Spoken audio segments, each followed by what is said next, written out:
¿Qué tal? Buenas tardes, gracias por acompañarnos en Costa Rica Noticias, edición al mediodía. Soy José David Pérez, es un placer que nos estén acompañando con la información nacional e internacional más importante en nuestra segunda edición, nuestra segunda entrega de noticias en nuestras diferentes plataformas, tanto en Facebook, nos encuentra como Costa Rica Noticias, como en Twitter, como @SINARNoticias. Vamos a repasar de inmediato nuestros titulares.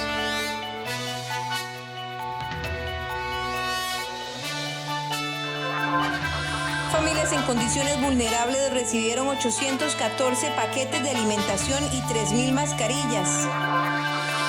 El Estado de la Nación califica como emergencia nacional la brecha digital que existe en el país. Pacientes que son atendidos por medio de telemedicina en el Hospital San Juan de Dios recibirán sus medicamentos a domicilio. 3 fabricantes ya descartaron la posibilidad de vender vacunas contra COVID-19 a precio de costo.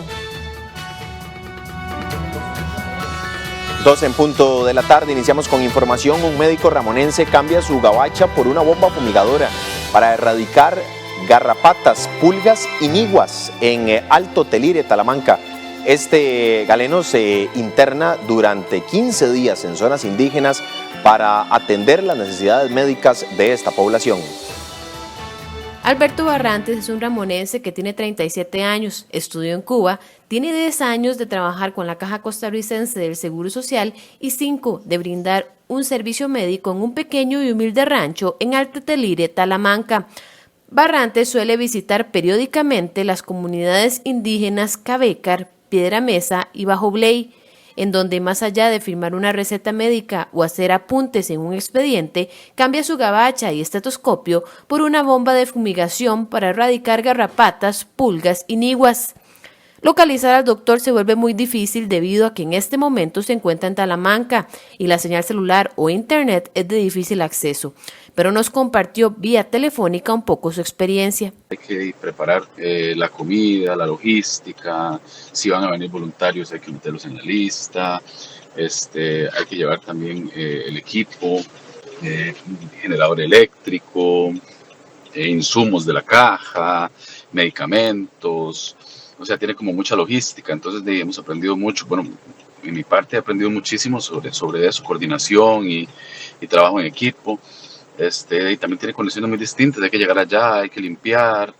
Entonces hemos aprendido mucho, digamos, de logística, trabajo en equipo, resolver los problemas que se nos presenten allá arriba, todos juntos. Al llegar, el doctor Barrantes da la consulta en la lengua materna de los indígenas. Esto le da más cercanía y confianza a los indígenas para describir sus situaciones de salud, las cuales suelen ser enfermedades de la piel, afecciones respiratorias, parásitos en los intestinos, picaduras de insectos, mordeduras de serpientes, anemia, desnutrición, control de embarazo, desarrollo, planificación familiar y control de adulto mayor.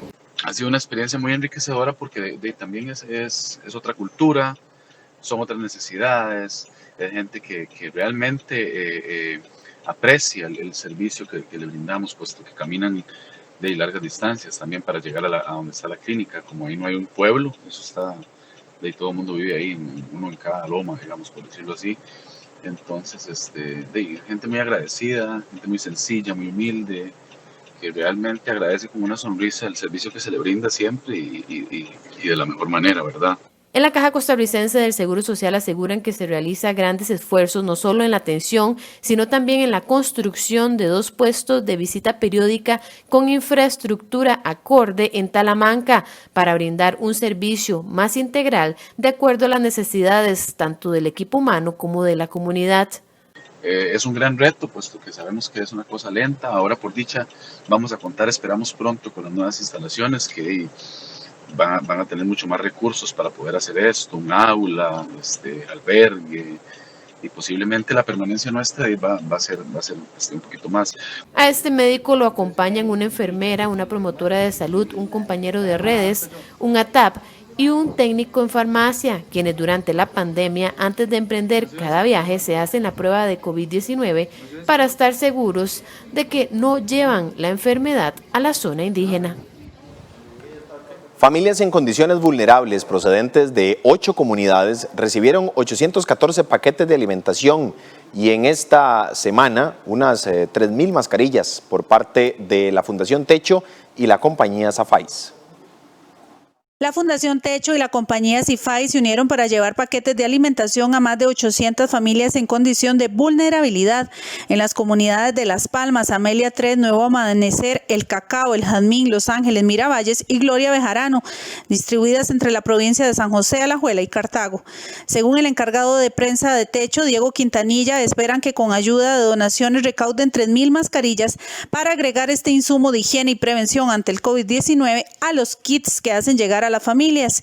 Iris Paniagua es una de las lideresas de la comunidad de Las Palmas, ubicada en los Guidos de Desamparados, y asegura que en este caserío hay mucha necesidad. Yo conozco a cada una de las familias de Las Palmas, sé cuáles son las necesidades que tienen, como las familias aquí con chicos, ¿verdad? Con pañales, sé que esta familia lo necesita estos pañales, estos niños, muchas gracias. Igual familias sin niños, aquí tenemos esta familia sin niños, muchas gracias, esta familia lo agradece y realmente lo necesita, y con este diario, muchas gracias, Dios los bendiga. Siempre en esa misma línea de solidaridad, la Casa Farmacéutica Gutis donó a la Caja Costarricense del Seguro Social 50.000 mascarillas quirúrgicas. A esta donación se sumaron 40.000 más para las 4 cooperativas de salud, Copesana, Copesiva, Copesalud y Copesaín, y unas 10.000 más para la fuerza pública.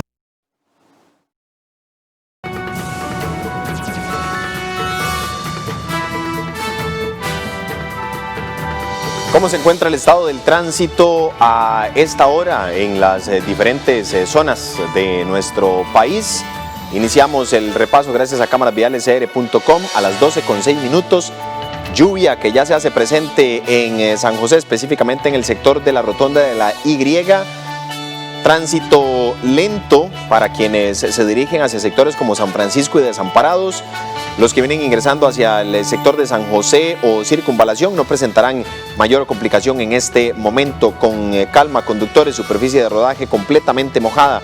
De igual forma en Atillo, donde hay lluvia y el tránsito o la densidad vehicular es bastante y considerable hacia el sector de los Atillos. Lento el tránsito en este momento, en el sentido contrario totalmente fluido, superficie de rodaje completamente mojada. La rotonda La Bandera a las 12:07.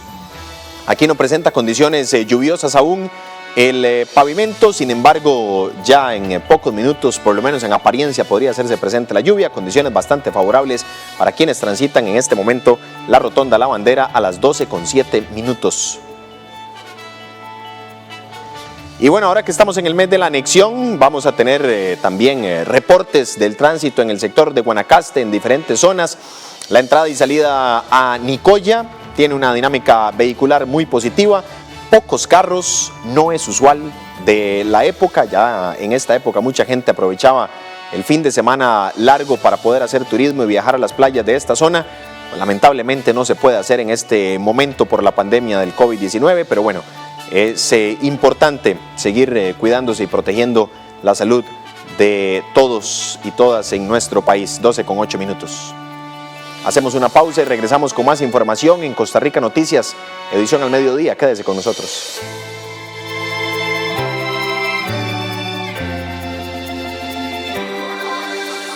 El Estado de la Nación califica como emergencia nacional la brecha digital que existe en el país.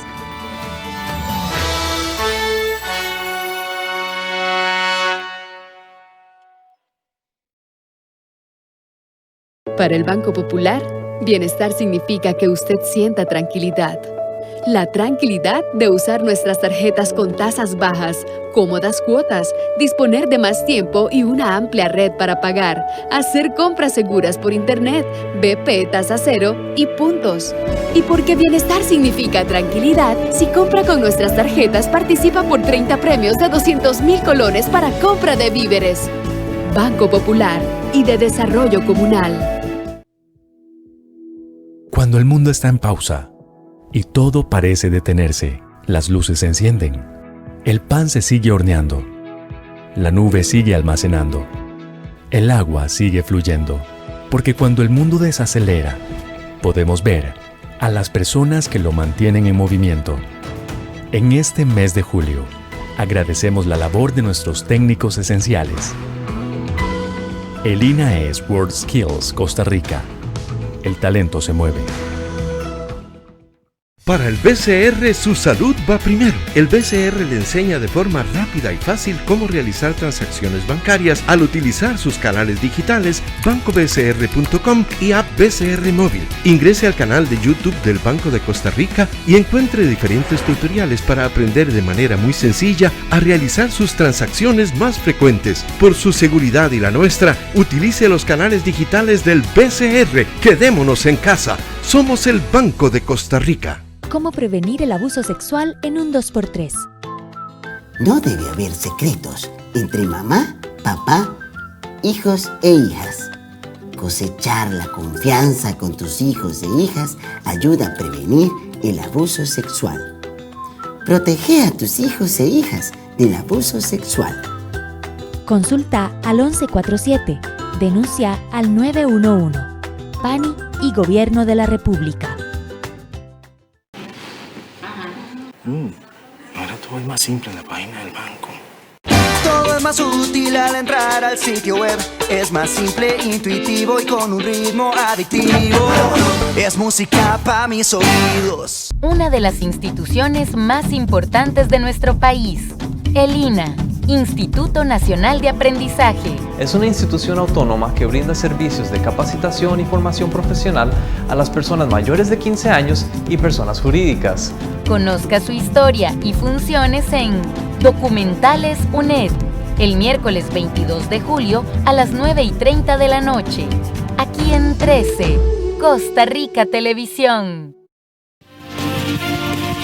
Banco Popular presenta El Tipo de Cambio. 12:11. ¿Cómo se encuentra el tipo de cambio del dólar para este miércoles? La compra en 576 colones con 73 céntimos y la venta en 585 colones con 21 céntimos. Banco Popular presentó El Tipo de Cambio. 12:12. Todas las actividades productivas de atención no presencial podrán funcionar de manera regular, con estricto cumplimiento de los protocolos y medidas sanitarias emitidas por el Ministerio de Salud. Así lo informó el Ministerio de Comercio Exterior. El Ministerio de Comercio Exterior anunció este martes que todas las actividades comerciales que no tengan atención presencial podrán funcionar de manera regular, pero con estricto cumplimiento de los protocolos y medidas sanitarias emitidas por el Ministerio de Salud. Esto aplica tanto para las empresas ubicadas en zona bajo alerta amarilla como aquellas en alerta naranja, los almacenes fiscales, las agencias aduanales, instituciones públicas y demás operadores logísticos requeridos para las operaciones de comercio exterior, ya sea por vía aérea, marítima o terrestre, podrán operar normalmente. Lo que emitimos a partir del día de hoy es una aclaración que se generó a partir de múltiples consultas que tuvimos, porque los almacenes fiscales pues tienen algún tipo de servicio a terceros y necesitaban tener certeza de su estricto cumplimiento con la normativa, cosa que hicimos mediante esta aclaración, por cuanto siempre se ha considerado que todo el aspecto logístico de apoyo al comercio internacional está incluido dentro de las excepciones y es una de las cosas esenciales que tiene que funcionar durante estas restricciones. Así que no hay un cambio en normativa, simplemente una aclaración. El viceministro de Diálogo, Randall Otárola, manifestó que está prevista la apertura para las demás actividades comerciales el 1 de agosto, esto con el objetivo de buscar un balance entre la actividad económica y la salud de la población. La importancia es el menester de la atención de esta pandemia, proteger y garantizarle la vida a las personas. Y en eso es que se están buscando los equilibrios pertinentes precisamente para que cuando pase el martillo, los protocolos de los diferentes sectores y actores de este país a la hora de la apertura puedan tener los lineamientos claros y consecuentes de acuerdo a lo que dicta el Ministerio de Salud. Y eso es importante. Diala Jiménez, ministra de Comercio Exterior, recalcó que todos los establecimientos con permiso sanitario de funcionamiento deberán garantizar la aplicación estricta de los lineamientos del Ministerio de Salud y los correspondientes protocolos sectoriales para evitar la propagación del COVID-19. 12:14 minutos, frustrante. Así califica el terapeuta respiratorio Emanuel Jiménez ese momento en que se ve a una persona morir por no poder respirar. El especialista asegura que la primera línea de batalla contra el COVID-19 no son los médicos, sino cada una de las personas que evita exponerse al virus. El COVID-19 tiene muchas facetas y una de estas es la importante complicación respiratoria que generan las personas. Por esta razón, los terapeutas respiratorios se encargan de este manejo del paciente desde el inicio de la enfermedad con dispositivos de oxigenoterapia, análisis clínico y tratamiento terapéutico. Nosotros, antes de que un paciente llegue a estar entubado, intentamos aplicar otras intervenciones, por ejemplo, lo que se llama sistemas de alto flujo, que lo que hacen es dar oxigenoterapia a altos flujos de gas. Son unas cascadas de flujos muy altas que se le proporcionan a pacientes mediante una cánula nasal, que se le conoce como una cánula nasal de alto flujo. Es una terapia de alto flujo. Son terapias intermedias antes de que el paciente llegue a estar entubado. Durante el proceso que el paciente tiene este dispositivo colocado, se le comienzan a medir índices, ¿ya? Y con esos cálculos que nosotros realizamos vamos determinando si el paciente va avanzando. El especialista afirma que la recuperación de cada paciente es distinta, razón por la cual es imposible saber cuáles serán las secuelas que tendrán al superar la enfermedad. O sea, cuál sería lo esperable de un paciente por COVID-19 en cuanto a su complicación respiratoria. Eso es incierto. Y no porque no se conozca, sino porque las complicaciones o los efectos secundarios después de todo este proceso tan lamentable va a variar de un paciente a otro. Muchos pacientes van a cursar posterior a la extubación con problemas neurológicos. Otros van a cursar simplemente con un problema de desacostumbramiento físico al esfuerzo físico, valga la redundancia. Muchos van a cursar con dolor para tragar, con incapacidad para la deglución. Entonces hay que individualizar cada caso. Una vez que se individualiza cada caso. Por otro lado, en cuanto a las personas que fallecen, el profesional de la salud califica como frustrante el no poder ayudar a una persona que muere por tener serias dificultades para respirar. Todos los días nos enfrentamos a pacientes que nos fallecen, como usted lo dice en este momento, por COVID-19. En este momento, lastimosamente, muchos pacientes ya van falleciendo. Es totalmente frustrante ver que a pesar de todas las medidas que los médicos le aplican, todas las medidas que los terapeutas le aplican, todas las medidas que el grupo de enfermería le aplican, muchas veces heroicas, muchas veces dentro de las mismas terapias que existen, es muy triste y es frustrante ver cómo esos pacientes fallecen.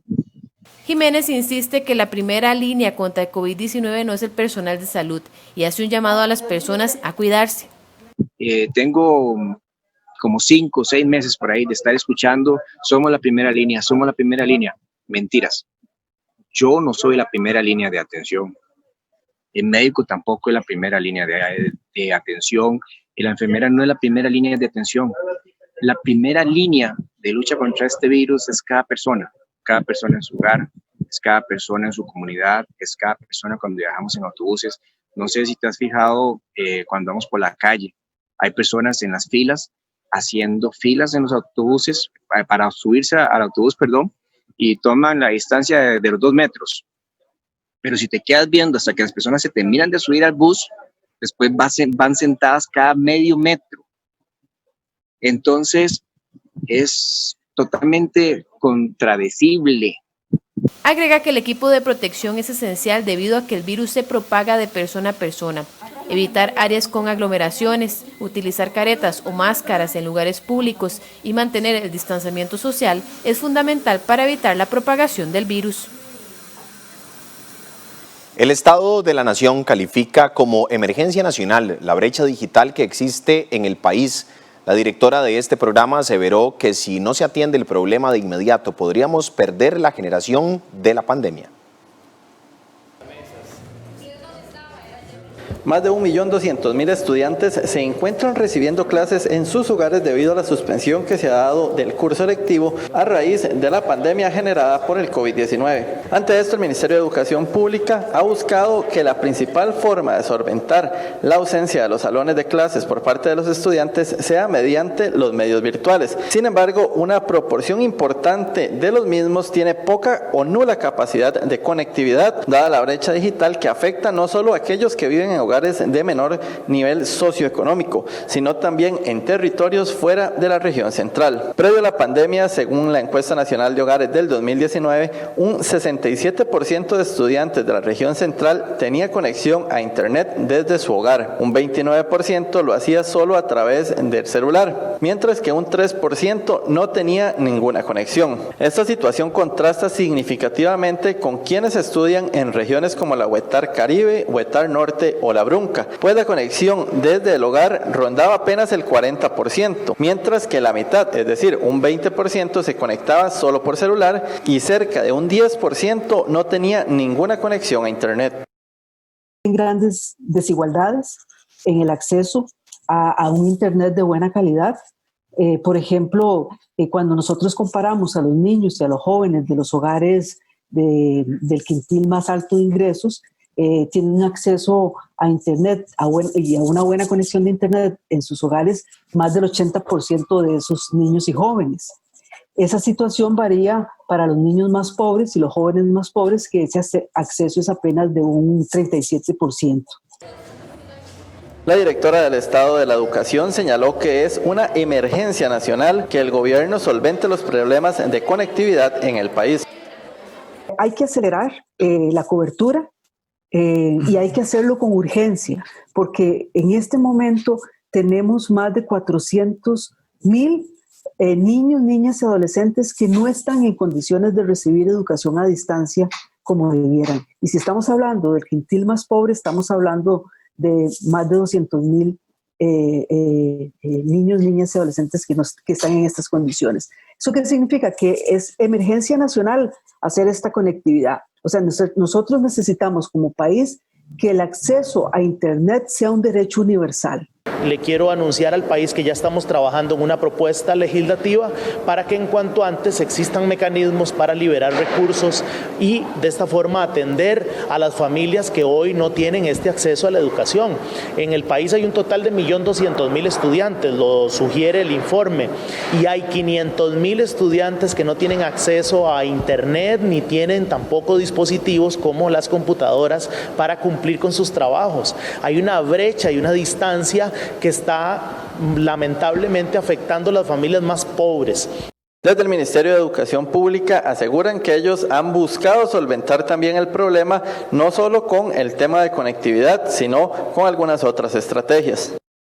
El Ministerio de Educación Pública, como parte del apoyo educativo a distancia, ha delimitado para las personas docentes y los centros educativos el acompañamiento de los estudiantes desde 4 escenarios educativos, dentro de los cuales, de no existir internet ni tampoco dispositivo para la conectividad, deben desarrollarse actividades que permitan la distribución de materiales impresos y la entrega de los estudiantes de las tareas o trabajos a través de los cuadernos u otros medios posibles. Los centros educativos conocen a cabalidad estas pautas y orientaciones y dan seguimiento a los estudiantes desde estos diferentes medios y escenarios que están dispuestos en el documento de orientaciones para el apoyo educativo a distancia por parte de los centros educativos. Isabel Román culminó diciendo a Costa Rica Noticias que es urgente hacer algo de manera inmediata, porque si no, podríamos tener a la generación de la pandemia totalmente perdida. Un crédito de $508 millones a 5 años plazo con el Fondo Monetario Internacional. Esa es la autorización que pide el Poder Ejecutivo a los diputados. Así lo defendió el ministro de Hacienda, Elian Villegas, durante la Comisión de Asuntos Hacendarios este martes. El jerarca aseguró a los diputados que el empréstito no tiene ningún tipo de condición como venta de alguna institución. El gobierno central busca la aprobación de los diputados de un crédito por $508 millones a 5 años plazos con el Fondo Monetario Internacional. Así lo especificó este martes en la Comisión de Asuntos Hacendarios el ministro de Hacienda, Elian Villegas. El jerarca externó a los legisladores la necesidad de la pronta aprobación de este empréstito debido a la situación económica que atraviesa el país por la pandemia. El Ministerio de Hacienda proyecta una caída del 3,6% del PIB y una caída en los ingresos centrales del gobierno de 3,3 puntos porcentuales del PIB. Por nuestra parte, la sostenibilidad de las finanzas públicas no es un tema ajeno, sino que consecuencia del COVID se presentará un deterioro en el déficit fiscal y en la deuda pública, así como una caída del Producto Interno Bruto que va más allá de lo que se había estimado inicialmente cuando habíamos pensado más bien en que este año íbamos a crecer cerca del 3%. Villegas amplió sobre las condiciones del plazo e intereses. Por ejemplo, que la tasa de interés que ofrecería este empréstito es de 1,55% al año, mientras que la tasa de interés que actualmente se paga al mercado local es de 5%. El plazo del crédito es a 5 años, con un periodo de gracia para principal de 3 años, y la amortización se realizaría en los últimos 2 años mediante pagos trimestrales. El desembolso sería de una sola vez, de forma inmediata, y la comisión es un 0,5 del monto del préstamo, con lo cual en realidad el crédito está en muy buenas condiciones. Ante una consulta de los legisladores, el ministro aseguró que el Fondo Monetario Internacional no pide condiciones como la venta de instituciones al país. Yo sé que es sumamente urgente que el Fondo Monetario Internacional le dé este préstamo que solicita el gobierno central. Sé también que este préstamo que da el Fondo Monetario Internacional es con muy buenos intereses, una tasa de interés bastante aceptable, es el 1,55 anual. Pero sin duda hay cosas que me preocupan sobremanera, don Elian. Primero que todo es que ya sabemos que el Fondo Internacional a los países, especialmente latinoamericanos, les da el dinero y luego se negocian la carta de intenciones y los términos en que va ese préstamo. Para efectos de este empréstito, no hay ninguna negociación de ningún tipo de condiciones de las que usted ha indicado. En otro tipo de convenios se pueden acordar las metas y se pueden presentar algunas condiciones, pero eso tendría que venir expresamente indicado en el texto precisamente para conocimiento de esta Asamblea Legislativa. Y en este momento, dentro de lo que es propiamente este empréstito, no se presenta ninguna de esas condiciones. El Poder Ejecutivo solicita la pronta aprobación de este empréstito para buscar mayor estabilidad financiera debido a la crisis económica que ha producido la pandemia a nivel mundial. Los diputados de la República no tienen claro si ellos son quienes deben aprobar el préstamo que pidió el gobierno por $508 millones al Fondo Monetario Internacional, el cual buscaría ayudar con la pandemia y balancear la deuda que maneja el Estado. Además, desde este organismo financiero aseguran que si la decisión no se toma pronto, Costa Rica podría perder la oportunidad. Los diputados de la Comisión de Asuntos Hacendarios consultaron al Departamento de Servicios Técnicos, Contraloría y la Procuraduría General de la República sobre las competencias que tiene el Congreso en el trámite del crédito con el Fondo Monetario Internacional por $508 millones, el cual fue solicitado por el gobierno en abril anterior y con la finalidad de atender la pandemia y cubrir una necesidad urgente de la balanza de pagos. Tradicionalmente, estos préstamos se tramitan cuando la Asamblea Legislativa autoriza los contratos o convenios de crédito público que haya suscrito el Poder Ejecutivo, pero en este caso no existe tal contrato. La presidenta de la Comisión de Asuntos Hacendarios, lugar en donde se estudia este instrumento de financiamiento rápido, explicó que al tratarse de un crédito con el FMI, los mecanismos son diferentes. Lo que define la Constitución como atribuciones de la Asamblea Legislativa es aprobar un crédito, un contrato de crédito. En otras palabras, por Constitución, el Poder Ejecutivo ya tiene las potestades para endeudarse y viene a la Asamblea Legislativa por una autorización final de un endeudamiento que ya realizó. En este caso, lo que está sucediendo es que se le está enviando a la Asamblea una autorización de endeudamiento y no un crédito ya gestionado. Eso se entiende que es diferente en principio porque no es con el Banco Mundial, con el BID, con el BCE, por ejemplo, organismos multilaterales en donde funciona de la forma en que he señalado. Adicionalmente, los 3 diputados del Partido Liberación Nacional que integran la comisión realizaron una serie de consultas al Fondo Monetario Internacional sobre el préstamo, a lo cual se les indicó que si el mismo no era aprobado pronto, esto podría complicar la consideración de ese organismo financiero. Pero eso es muy distinto a querer presionar y yo diría sobornar a la Asamblea a que se dé en plazos que simple y sencillamente extralimitan cualquier posibilidad cuando primero hay que ver el presupuesto, la liquidación presupuestaria y simultáneamente estamos dando esta negociación.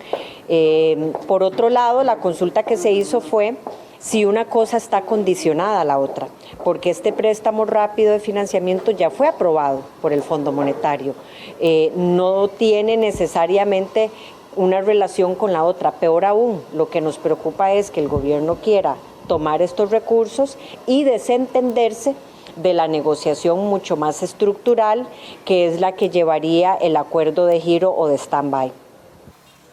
En este crédito es el Banco Central el que representa al país y posteriormente es el que traslada los recursos al Ministerio de Hacienda. La máxima autoridad de este ministerio, Elian Villegas, defendió ante los diputados del Foro Legislativo la necesidad que tiene el país para adquirir el préstamo. El enfoque central de este empréstito tiene que ver con apoyo presupuestario y dentro del apoyo presupuestario nos permite precisamente poderlo utilizar en toda aquella serie de actividades que han sido autorizadas para el gasto por esta Asamblea Legislativa. Igualmente, dada la dinámica de este tipo de empréstitos que son ingresos en dólares que le sirven al país también para fortalecer su parte de reservas en moneda extranjera, además le sirven al Ministerio de Hacienda para poder captar a tasas mucho más bajas. En las próximas audiencias sobre este empréstito que tendrá la Comisión de Hacendarios estará la ministra de Planificación, Pilar Garrido, quien debería haber estado el día de hoy. Sin embargo, por una discusión del presupuesto se trasladará la audiencia. A la vez tendrá que hacerse presente la Contralora General de la República, Marta Costa. Popular Pensiones te presenta la tasa básica pasiva. ¿Cómo se encuentra la tasa básica pasiva para este miércoles o para las personas más bien que tienen crédito en colones? Vamos a mostrárselas de inmediato en pantalla, 13.65%. Popular Pensiones te presentó la tasa básica pasiva. Este miércoles en nuestra sección Animales en Libertad le presentamos al mono barbudo. Este es el primate con mayor amenaza de extinción en el planeta.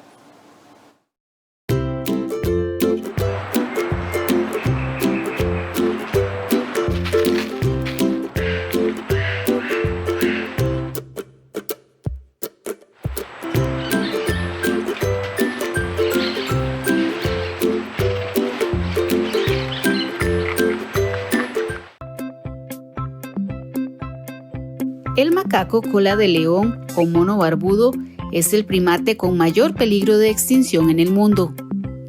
Su peculiar melena en forma de león y la exclusividad de su hábitat hacen de este animal una verdadera joya de la naturaleza. Habita exclusivamente al suroeste de la India. El cuerpo de estos primates está totalmente cubierto de pelaje negro. Su cola es larga y sin pelo. Una manada típica suele contar con un macho y varias hembras de distintas edades. El macho puede aparearse con todas las hembras de su grupo, pero ellas son polígamas. Esta especie solo tiene una cría por año y no tienen una época específica donde se reproduzcan. El macho produce un característico llamado para el cortejo. Él examina los genitales de su compañera para comprobar que está en celo, y luego de esto, ambos se aíslan del grupo el tiempo suficiente para copular en paz. El tiempo de gestación es de 6 meses aproximadamente, y la crianza es tarea exclusiva de la madre. Tienen 17 patrones vocálicos para comunicarse, a los que añaden diversos movimientos corporales.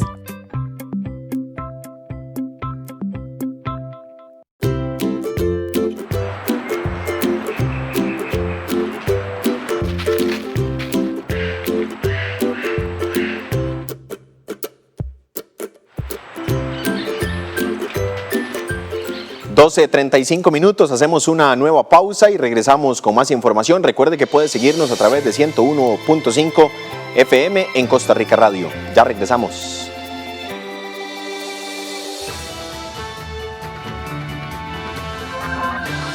Pacientes que son atendidos por medio de telemedicina en el Hospital San Juan de Dios recibirán sus medicamentos a domicilio.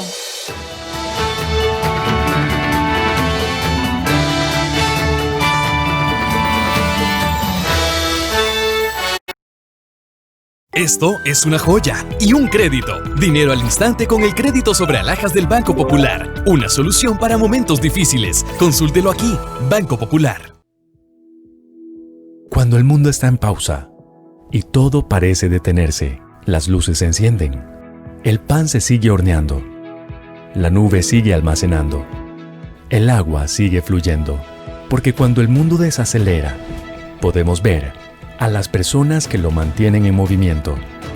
En este mes de julio, agradecemos la labor de nuestros técnicos esenciales. El INAES World Skills Costa Rica. El talento se mueve. ¿Qué hace Raxa? Raxa desarrolla tecnología que aporta progreso y bienestar al país. Crea servicios innovadores hospedados en la nube, soluciones de Smart Cities, transformación digital y plataformas digitales para las empresas. Todo gracias a su personal especializado con asesoría y soporte técnico calificado para sus clientes. Eso hace Raxa. Para el BCR, su salud va primero. Evite el contacto al pagar. Utilice la pulsera o el sticker para compras del BCR de forma rápida y fácil, sin contacto. Solicítelos a través de bancobcr.com y en la app BCR Móvil, completando el formulario electrónico. Por su conveniencia y seguridad, utilice la pulsera o el sticker para compras del BCR. Somos el Banco de Costa Rica. Regresamos con más información en Costa Rica Noticias, edición al mediodía. Los usuarios del servicio telefónico deberán contribuir con un 1% sobre la facturación mensual de los servicios de telecomunicaciones y telefonía para financiar a la Cruz Roja. Así lo establece el nuevo texto de un proyecto de ley aprobado en la Comisión de Asuntos Económicos. Con el fin de mejorar la situación económica de la Cruz Roja, el gerente general Hidalberto González instó a los diputados a aprobar la modificación de la ley 21.148, Ley de Creación de la Contribución para Fiscal sobre Teléfonos, para que se aplique al total de telecomunicaciones. La contribución seguirá siendo del 1%, con la diferencia en la aplicación. Esto significa que será sobre telecomunicaciones y no solamente sobre telefonía, es decir, paga 100 colones por cada 10.000 colones de consumo, explicó el jerarca. La ley 8690 fue aprobada en el 2008, sin embargo, aplica solamente sobre telefonía. La tendencia de las personas por mantener comunicación en redes sociales y mensajería han provocado una disminución significativa en estos ingresos. Esta contribución para fiscal seguirá siendo del 1%. Su diferencia está en la aplicación, es decir, será sobre telecomunicaciones y no solamente sobre telefonía. Cruz Roja Costarricense brinda el servicio de traslado de pacientes a la población en condición de emergencia. actividad que sin duda conlleva una serie de gastos que afrontar. Tal es el caso del pago de planillas, combustibles, pólizas del personal, mantenimiento de unidades, uniformes, entre otros. Ante esta solicitud, los legisladores que integran la Comisión Permanente de Asuntos Económicos aprobaron este martes una moción vía artículo 137 al proyecto de ley. Según dijo la diputada del Partido Liberación Nacional, Karine Niño, la modificación al texto original procura darle tiempo a la Superintendencia de Telecomunicaciones, SUTEL, para que implemente el mecanismo de aplicación a la base del nuevo título. Esto es un proyecto totalmente necesario para los sectores, sobre todo alejados, porque revisando en donde hay acceso a emergencias médicas en Costa Rica de privadas, únicamente existen en el GAM. Y aquí es necesario también ponerlo en evidencia, que este proyecto ojalá salga rápido. Niño dijo que en un periodo de 2 meses a partir de la publicación de la ley iniciarán los nuevos cobros establecidos y realizarán los ajustes necesarios. 12:40 minutos. Los pacientes que son atendidos por medio de telemedicina en el Hospital San Juan de Dios recibirán sus medicamentos a domicilio o por encomienda. La farmacia del Hospital San Juan de Dios implementó 3 modalidades de entrega de medicamentos: presencial, por encomienda y a domicilio. Según la doctora Ania Arias Herrera, directora del servicio de farmacia de ese hospital, las entregas por encomienda y a domicilio serán para los pacientes que reciben la cita médica de forma indirecta o telefónica. Esto porque el médico genera la receta en el sistema. Además, se realizará solo a lugares específicos. Las entregas por encomienda son las que enviaremos a las áreas de salud de los siguientes lugares: Acosta, Puriscal, Mora Palmichal, Osa, Buenos Aires, Coto, Brus, Corredores, Golfitos y Pérez Celedón. En este caso, enviaremos los medicamentos por medio de vehículos institucionales que visitan el hospital cada semana. El paciente debe presentarse al área de salud a retirar los medicamentos. El tiempo de duración es entre 7 a 10 días después de la consulta que realizó con su médico. En este momento, y gracias a la colaboración de la Defensoría de los Habitantes, Recope y el INEC, que son instituciones que nos están facilitando los vehículos, estamos entregando medicamentos a domicilio en Pavas, Atillo y Desamparados. Los pacientes que deben retirar los medicamentos en el hospital son los que no residen en las áreas antes mencionadas y que debieron ir al centro médico de forma presencial para retirar medicamentos. También los que reciben inyectables, usuarios de medicamentos que requieren cadena en frío, con excepción de las insulinas, y medicinas restringidas como citrocópicos, estupefacientes y compras. Música y poesía guanacasteca es una de las ofertas culturales para este fin de semana. Veamos en nuestra agenda cultural. El Ministerio de Cultura y Juventud presenta Agenda Cultural.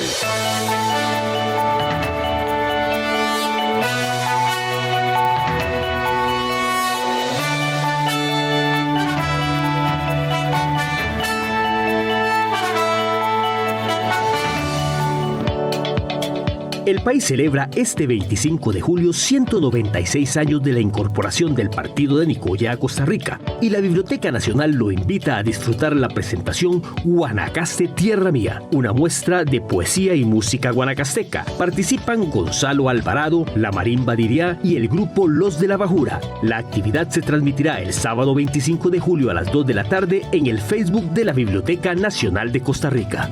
El Parque La Libertad invita a todos los emprendedores a ser parte de sus capacitaciones virtuales y gratuitas. En ellas podrá aprender acerca de temas como gestión de productos y proyectos, cómo iniciar una marca, ventas en línea y manejo de redes sociales para pymes, entre otros. Usted puede acceder a estas capacitaciones en la página www.emprenderenlinea.parquelalibertad.org o en el Facebook Parque La Libertad. El Colegio de Costa Rica del Ministerio de Cultura y Juventud invita a todos los escritores a participar en la 10ª convocatoria de becas para el fomento de las artes literarias 2021. El concurso promueve el apoyo a la literatura y proyectos en categorías de novela, cuento, teatro, poesía, ensayo y crónica. La convocatoria estará abierta hasta octubre del 2020. Conozca las bases de participación en la página www.mcj.go.cr en la sección de becas y fondos concursables. El Ministerio de Cultura y Juventud presentó Agenda Cultural.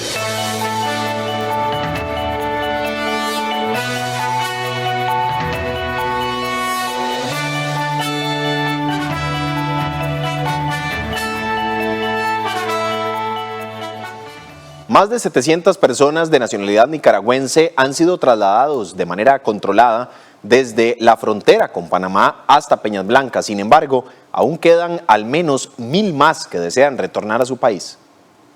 Los traslados controlados de nicaragüenses desde la frontera con Panamá en Paso Canoas hasta Peñas Blancas llevan más de 2 semanas. Durante este tiempo se realizó el traslado de 700 personas que desean retornar a su país. Ellos están en Panamá y mediante un proceso entre los 3 gobiernos se realiza el traslado de ellos. Este martes se realizó un nuevo traslado de 100 personas. Quedan un poco más de 100 de las 800 personas iniciales. Sin embargo, Panamá tiene registrado a más de 1,000 que pretenden retornar a Nicaragua. Sin embargo, estamos hablando de al menos 1,000 personas que estarían pendientes de moverse, que están en Ciudad Panamá, y 300 personas que quedan pendientes en la zona fronteriza de Paso Canoas.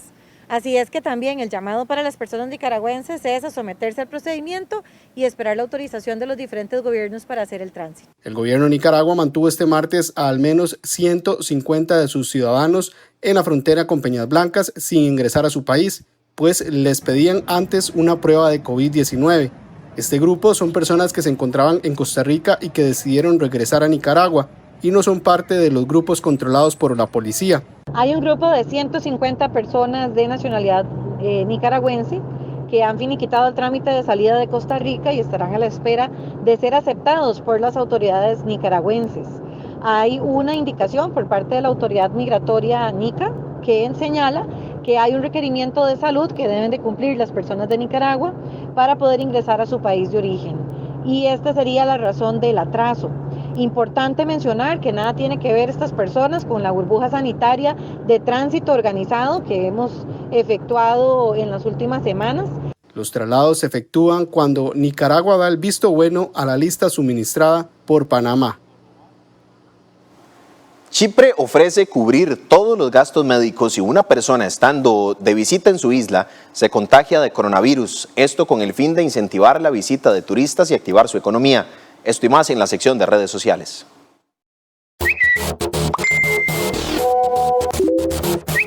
Las redes sociales, un universo de informaciones, noticias, incluyendo las falsas, una gama de posibilidades, espacios de interacción, de crítica, de entretenimiento o incluso riesgos. Todos los días en nuestras ediciones les mostraremos qué circula, qué comentan, qué es curioso en las plataformas de Twitter, Facebook e Instagram. En Twitter, la muerte de María Luisa Cedeño era el tema con más comentarios en esta plataforma, la mayoría expresando la indignación por el femicidio de la anestesióloga, ocurrido en un hotel en Keppel donde ella se hospedaba y cuyo sospechoso principal es un trabajador de ese hospedaje. Al respecto, María Luisa Ávila, ex ministra de Salud, comentó: una apreciada colega que se suma a la lista de femicidios. ¿Hasta cuándo? Sororidad alerta, indicó. Su muerte nos recuerda que las mujeres en Costa Rica no estamos seguras, y así cantidad de comentarios que lamentan y lamentamos por el femicidio de María Luisa y todas aquellas que han muerto por su condición de género. Facebook. Como lo mencionamos en la sección anterior, varios lugares en el mundo pretenden atraer a los turistas y así reactivar su economía, otorgándoles incentivos económicos para que acudan a sus ciudades o sitios. En Japón, se está proponiendo dar vales de hasta $185 para que los visitantes puedan gastarlos en hoteles, restaurantes o tiendas. Solo en abril, en este país se recibió un 99% menos de turistas por la pandemia. En Sicilia, España, se podría ofrecer 2 noches gratis de hospedaje. En Suiza se ha sugerido dar $200 en vales para cada uno de sus residentes, y en Chipre ofrecen cubrir todos los gastos médicos si mientras estando en este lugar se contagia de coronavirus. Finalmente, en Instagram Seguramente vieron la noticia de cómo un niño salvó a su hermana menor del ataque de un perro y cómo merecidamente Bridget Walker recibió el halago de muchos personajes, entre ellos los actores que interpretan los Avengers, como el Capitán América, Iron Man o la Capitana Marvel, entre otros. Pero los reconocimientos por este acto de valentía y amor no terminan. El Consejo Mundial de Boxeo le entregó un cinturón de campeón honorario por su accionar y evitar que su hermana menor incluso muriera. Bridget sufrió serias lesiones en su rostro. Síganos en nuestros perfiles. En Twitter nos pueden encontrar como @sinarnoticias, en Facebook como Costa Rica Noticias, al igual que en Instagram. Y si quiere ver los videos de las informaciones y las ediciones de noticias, puede ir a nuestro canal de YouTube, donde igualmente nos puede encontrar como Costa Rica Noticias. También estamos en Spotify, donde puede disfrutar de podcasts con valioso contenido. El comercio es uno de los sectores más afectados económicamente por la pandemia. Esta actividad reporta pérdidas por 1.850 millones de dólares y una afectación a 137.794 trabajadores. Un estudio realizado por la Federación de Cámaras Empresariales del Istmo Centroamericano, FECAMCO, muestra que con la crisis sanitaria generada por el COVID-19, el sector comercio ha tenido pérdidas que superan los 1.850 millones de dólares. De acuerdo con el asesor económico de la Cámara de Comercio de Costa Rica, Jairo Mena, estas disminuciones representan un 3,2% del Producto Interno Bruto PIB. Si hablamos específicamente de Costa Rica, la pérdida económica para este mismo periodo supera los 800.000 millones de colones. Sin embargo, cuando analizamos la pérdida o el efecto económico para el sector comercial desde el día 1 de la pandemia, esta pérdida supera los 1.850 millones de dólares. Finalmente, señalar que el sector comercial a nivel Costa Rica ha perdido 35.544 empleos, se han visto suspendidas 35.331 plazas y se han reducido 66.919 jornadas laborales, para una afectación total de 137.794 trabajadores. Mena recordó que en las primeras 8 semanas de la emergencia nacional el sector comercial tuvo pérdidas por más de 840.000 dólares, es decir, un 1,5% del Producto Interno Bruto, mientras que en la actualidad alcanza 2,1 veces mayor a la reportada anteriormente. El investigador manifestó que la situación económica nacional es similar a la de la región. Dentro de los resultados se señala que el 85% de las empresas de Centroamérica han visto sus ventas disminuidas en alguna proporción, y esto como consecuencia ha resultado que el 60% de las empresas hayan tenido que reducir sus operaciones. Paralelamente, el 77% de las empresas en el estudio se han visto obligadas a reducir la jornada laboral de sus colaboradores, afectando a una gran cantidad de empleados a nivel centroamericano. El mismo estudio refleja que de continuar la situación de la misma manera, en los próximos 3 meses las empresas se van a ver obligadas a reducir todavía en un 30% más su fuerza laboral. También se señala que el 65% de los encuestados de las empresas del estudio señalan no haber tenido algún efecto positivo en consecuencia de las medidas políticas y económicas que han experimentado, que han aplicado sus correspondientes gobiernos. A pesar de este panorama, el economista manifestó que el estudio revela que las operaciones de los comercios han mejorado levemente o se han mantenido en las últimas semanas. No obstante, aseguró que los empresarios han despedido a 35.544 trabajadores, han suspendido 35.331 plazas y han reducido 66.919 jornadas laborales. 12:52 minutos, hacemos una nueva pausa, ya regresamos.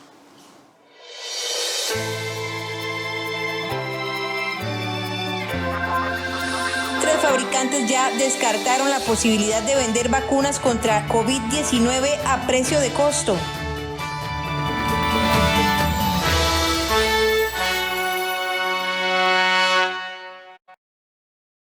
Marielos, una mujer que ha dedicado más de 40 años a recopilar y difundir la historia y costumbres de su pueblo guanacasteco. Me encanta haber hecho ese trabajo hace mucho tiempo. Hace más o menos 40 años empecé a hacer este trabajo de recopilación de la historia de Bagaces. En el mes de julio estrenamos La Chola de Bagaces en Documentales UNED. El sábado 25 a las 7 de la mañana y las 4 de la tarde. aquí en 13, Costa Rica Televisión. En nuestro espacio Arte 13, disfrute La Flauta Mágica de Mozart, dentro del Festival de Ópera Online. ¿Conoces a mi madre? Si eres la hija de la Reina de la Noche, sí. Sí, sí lo soy.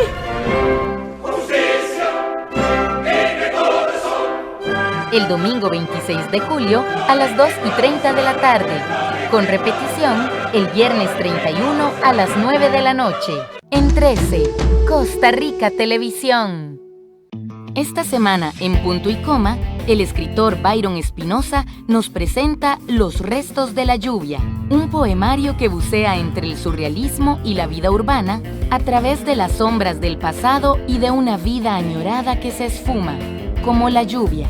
Punto y Coma, nuestros libros tienen la palabra, los domingos a las 12 mediodía, con repetición los lunes a las 11 de la noche.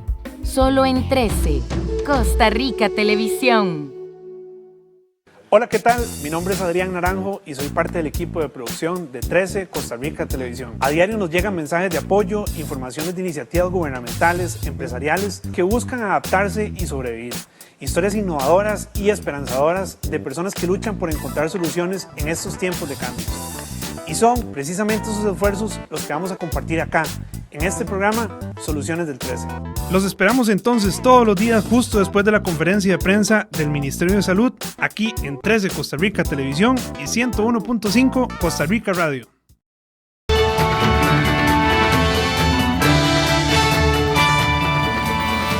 (12:55 de la tarde). Vamos con información en el plano internacional.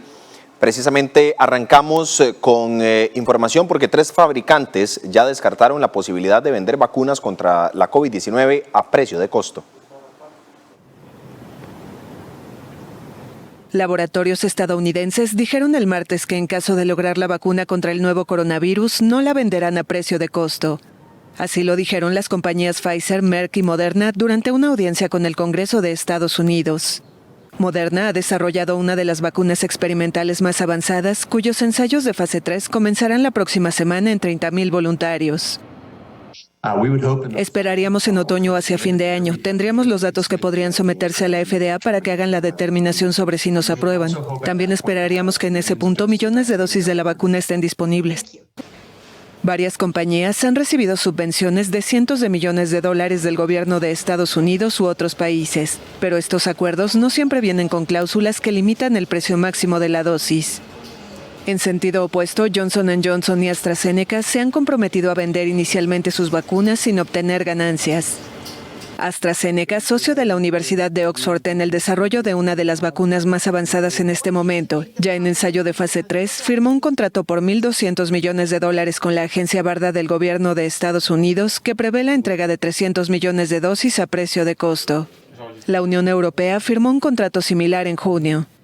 Johnson & Johnson, también financiado con la llamada Operación Warp Speed de la Casa Blanca, con $456 millones, dijo que el precio de más de 1,000 millones de dosis no les dejaría ganancias durante la fase de emergencia de la pandemia. Estados Unidos ordena el cierre del consulado chino en Houston y aumentan las tensiones bilaterales entre ambos países. Estados Unidos ordenó el cierre del consulado de China en Houston, uno de los 5 que tiene el gigante asiático en ese país. Según Washington, la decisión fue tomada para proteger la propiedad intelectual y la información privada de los estadounidenses. Poco antes, Pekín había calificado la medida como una provocación. Es una medida escandalosa e injustificada que saboteará las relaciones entre China y Estados Unidos. China condena enérgicamente tal acción. China insta a Estados Unidos a que retire inmediatamente su decisión equivocada, o China definitivamente tomará una respuesta adecuada y necesaria. Según la prensa local de Houston, los bomberos tuvieron que acudir el martes por la noche al consulado chino porque había documentos que estaban siendo quemados en el patio del edificio. La policía de la ciudad dijo en Twitter que se veía humo, pero que las fuerzas del orden no recibieron la autorización para entrar en el edificio. Agua o el abrazo de familiares emigrados. Estos son los deseos de los ciudadanos en una Venezuela confinada. ¿Qué es lo que más extrañan los venezolanos de la vieja normalidad? El fotógrafo Diego Valenilla quiso responder esta pregunta con un proyecto en el que participaron más de 130 personas sosteniendo desde sus ventanas y balcones carteles con sus anhelos durante el confinamiento por la pandemia. Yo creo que eso fue posible también porque aquí en el momento en que lo hice, la pandemia no está en un momento crítico, no sé si me explico. O sea, un proyecto como ese, de repente en un país como Italia, donde los hospitales están colapsados, donde hubo tantos muertos, quizás ese proyecto no hubiese calado, ¿no? En el fondo te identificas con los deseos de todos, ¿me entiendes? Porque es lo que quiere todo el mundo. Y de repente no lo habías pensado, pero cuando lo ves en el cartel del otro dices, es verdad, también quiero eso. En un país que sufre una severa crisis socioeconómica, el colapso o la intermitencia de servicios básicos como agua o electricidad son cotidianos. Jesús padece la falta de una buena conexión de Internet para comunicarse con sus alumnos durante las clases en línea. Yo sufro muchísimo con el internet aquí, entonces no puedo llevar un control del salón, no tengo como que garantía de que los chamos se están llevando el conocimiento que yo quiero que se lleven, no sé si se lo están llevando por internet, es complicado, entonces nada, eso es lo que más extraño. Muchos venezolanos también coinciden en que extrañan el contacto con sus familiares que han emigrado, parte del éxodo de 5 millones de personas que dejaron el país desde finales de 2015, según la ONU. Hasta aquí la información en Costa Rica Noticias, edición al mediodía. Lo esperamos a las 7 de la noche con más en nuestra edición estelar. Lo dejamos con la conferencia de prensa de actualización de datos COVID-19 para este miércoles. Feliz tarde, que la pasen bien.